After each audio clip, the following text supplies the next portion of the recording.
Cher maître, honorable assistance, je suis vraiment honorée de figurer parmi les gens qui vont communiquer dans ce congrès prestigieux de chirurgie. Donc, j'entame rapidement le sujet, je rentre dans le vif pour brièvement dire la place du radiologue dans cette prise en charge. Donc, sans tarder, tout le monde sait que c'est une cause fréquente de mortalité, surtout chez le jeune.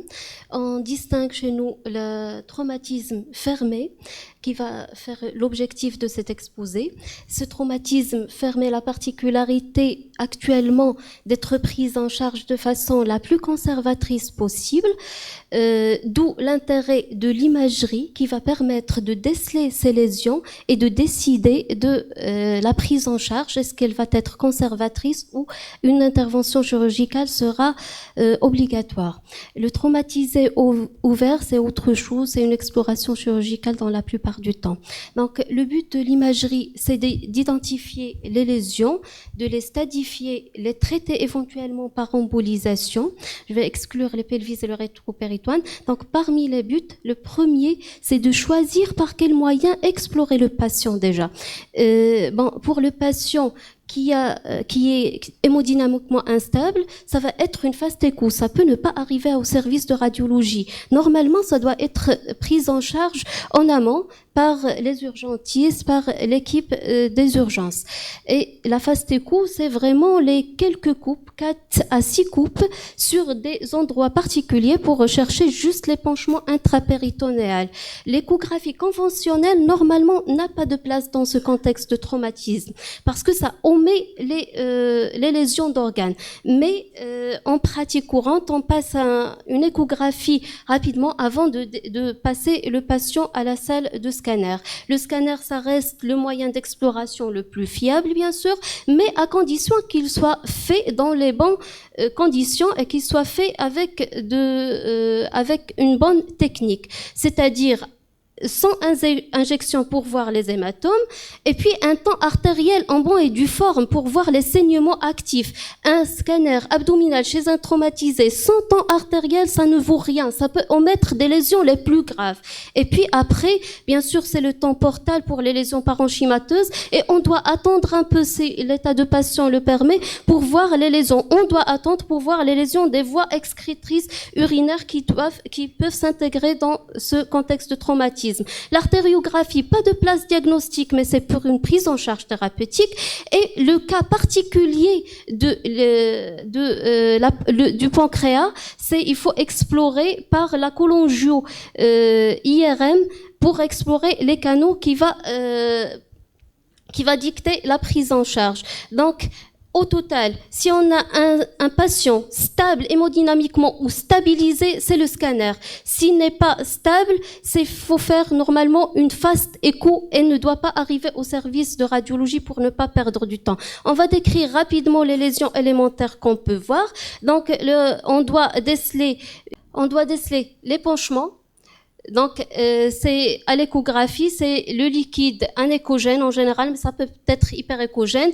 Au scanner, c'est un liquide qui peut être dense, mais c'est en général pas le cas. C'est un liquide hypodense qu'on recherche bien sûr dans les ondes déclives, le Morissan, le Douglas. Bien sûr, ça doit orienter vers l'organe lésé, autour du foie. Rien autour de la rate, c'est une lésion hépatique. Autour de la rate, rien autour du foie, c'est la lésion splénique, mais c'est pas toujours le cas, ça peut être diffus. Il y a un système de cotation. Donc, la contusion, c'est quoi? C'est une lésion qui est mal limitée, en plage, hypodense, ne se rehaussant pas après injection, là au niveau du foie, là au niveau de la rate. Et remarquez, je l'avance déjà, une contusion au niveau de la rate et pas d'épanchement autour. Une grosse contusion, pas d'épanchement. J'y reviens après dans l'exposé, l'importance de dire ça. Bon, les lacérations, c'est une solution de continuité. Il est linéaire, hypodense, bien sûr, ça ne se rehausse pas. Moins de 300 cm, c'est une lacération. Plus de 3, on peut parler de lacération profonde, comme on peut parler de fracture. L'hématome, c'est une lésion bien limitée, spontanément hyperdense. Si on ne fait pas un scanner sans injection, on ne va pas voir cet aspect hyperdense et ça risque d'être pris pour une lésion préexistante chez le patient du fait qu'elle soit très bien limitée, ça ne ressemble pas à des lésions traumatiques. Bon, les lésions digestives, c'est le pneumopéritoine. Ça peut être le gros croissant, mais ça peut être très bien une petite ou de petites bulles d'air. L'hémorragie active, c'est ce dont on a parlé au scanner, injecté au temps artériel, c'est des petits blushs vasculaires au temps artériel qui ont la même densité que l'aorte et ça permet de détecter ou de diagnostiquer l'hémorragie active qui est une urgence, qui est une forte urgence chirurgicale, bien sûr. Le choc hypovolimique, je m'y arrête quelques secondes pour dire que c'est pas des lésions d'organes.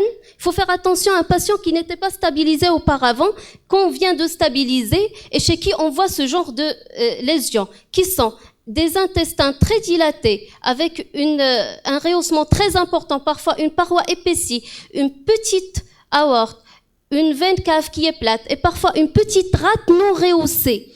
Il faut faire attention, c'est pas des lésions d'organes, mais c'est juste un complexe lésionnel qui s'appelle intestin de choc. Il faut refaire le scanner, on va disparaître ces lésions, surtout chez les patients qui n'étaient pas stabilisés auparavant. On passe organe par organe, quelques particularités. Le traumatisme splénique, bien sûr, on va décrire les lésions, on va essayer de détecter l'hémorragie active, on va quantifier ces lésions pour les grader, mais on doit reconnaître certains pièges qui sont la rate, ils sont fréquents les pièges. C'est le temps artériel où la rate est très hétérogène, c'est pas des fractures, c'est pas des lacérations, c'est seulement l'aspect normal de la rate au temps artériel.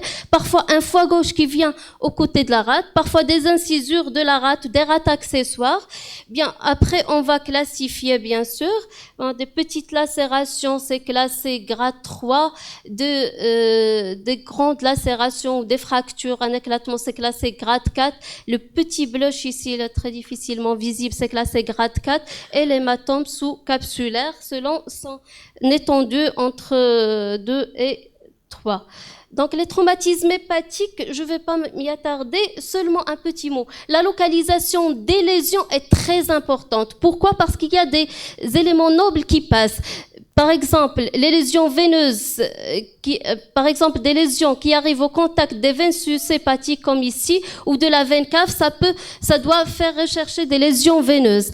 Et des lésions étendues ou îles, ça doit faire rechercher des lésions biliaires. Il faut savoir répéter le scanner à chaque fois qu'on a un petit doute, parce que les lésions peuvent être différentes, on va le voir par la suite. Bien sûr,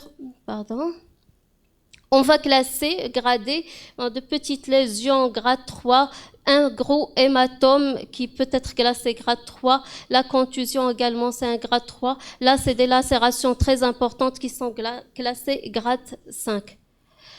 Les lésions du voie biliaire, c'est rare. Il faut savoir les détecter. Ça peut être de simples contusions, comme ça peut être des lacérations. L'avulsion, ça fait loger la vésicule en dehors de son lit vésiculaire. Donc, les signes, c'est un aspect flou de la paroi vésiculaire, un épanchement périvésiculaire. Faites attention, parfois, il y a un saignement actif à côté de la vésicule. Ça signe la lésion du cystique, de l'artère cystique, par section, par atteinte des voies biliaires. Donc, les lésions pancréatiques également rares. C'est la tête qui est la plus touchée. On peut avoir, et c'est rare de voir des lésions comme ça, des lésions d'image linéaire, comme ici un gros hématome de la tête du pancréas, mais il faut s'acharner à trouver le petit signe, c'est-à-dire est-ce qu'il y a un épaississement de la tête, un rehaussement inhomogène de la tête, mais surtout ça, est-ce qu'il y a une infiltration de la graisse, est-ce qu'il y a un épanchement péripancréatique, un épaississement du fascia pararénal antérieur, ça des petits signes qui doivent faire rechercher des lésions du pancréas. Bien sûr, on doit les grader, mais la cholangio-IRM toujours. L'intestin, c'est rare et c'est surtout pas très diagnostiqué. Donc, il y a des signes qui sont très orientateurs, la discontinuité digestive, l'extravasation de produits de contraste, mais on ne met pas de contraste intraluminal dans le contexte d'urgence. Il y a l'air en extradigestif, c'est un signe fréquent mais pas spécifique. La petite bulle là, par exemple, l'épaississement pariétal, mais j'insiste sur une chose. C'est les mots péritoine. Lorsqu'on a un épanchement en interrance, c'est pas un épanchement d'un organe plein. Lorsqu'il n'y a pas de lésion viscérale ou qu'il y a des contusions viscérales, c'est pas une lésion d'organe plein, c'est qui dans le saignement, il faut rechercher un saignement au niveau des lésions au niveau intestinal ou mésentérique. La rupture diaphragmatique est c'est rare, c'est surtout la gauche. Plusieurs signes, je vais pas m'attarder, surtout on voit l'hernie intrathoracique des organes ou la surélévation de ces organes. Donc, comme ici, on voit un estomac qui loge en intrathoracique après un traumatisme abdominal. Donc, un petit mot sur le traitement interventionnel. Malheureusement, on fait pas chez nous au service le traitement interventionnel. Donc, quand est-ce qu'on fait ce traitement? Soit à la phase aiguë, il faut le savoir, à la phase aiguë, on fait une embolisation artérielle. À la phase retardée, une embolisation de faux anévrisme peut se faire. Donc, les indications, c'est l'hémorragie active. Parfois, ça peut être en urgence, comme ça peut être différé. Le siège de l'embolisation, ça peut être proximal. Par exemple, une artère splénique, comme ça peut être une branche de cette artère splénique. D'où l'importance de bien faire le bilan lésionnel initial. L'agent d'occlusion, ça peut être des particules résorbables ou des coils. Et ça a un taux important de réussite. J'arrive à la fin. Les complications sont d'ordre vasculaire. C'est pour un petit mot dire que l'hémorragie peut être retardée. Je répète à dire, il faut répéter des scanners avec un bon temps artériel. Et la formation de pseudo-anévrisme, bien sûr, par la suite peut se faire. Il y a des complications infectieuses, des complications pro-pancréas.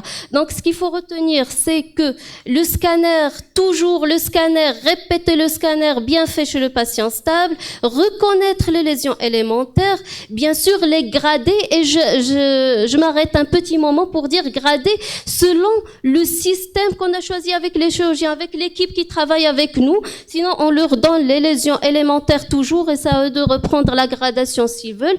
Et puis, l'hémipéritoine, pneumopéritoine, ce sont deux lésions non spécifiques, mais ça peut être très orientateur. Justement, il faut les analyser avec une sémiologie fine et bien les analyser. Et je vous remercie. Oui.